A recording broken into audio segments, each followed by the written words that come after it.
Hey, Brian from Garage Hall. Today I have my Neiko Master Torx bit set. Comes in a great blow mold case. And if you are a mechanic or you work a lot with these Torx things, you're always losing these things like crazy. Like this is like your 30, and I mean I lose this one quite a bit. These are your reverse Torx.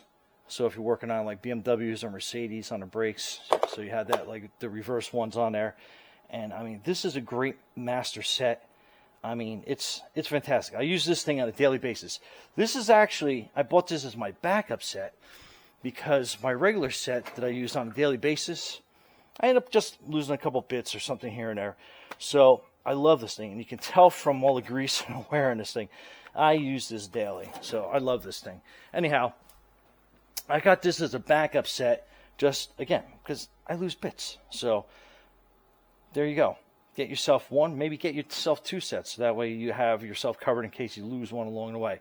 Anyway, Brian from Garage Hall, that is your Neiko Master Torx set. Okay, thanks for watching. Be safe out there.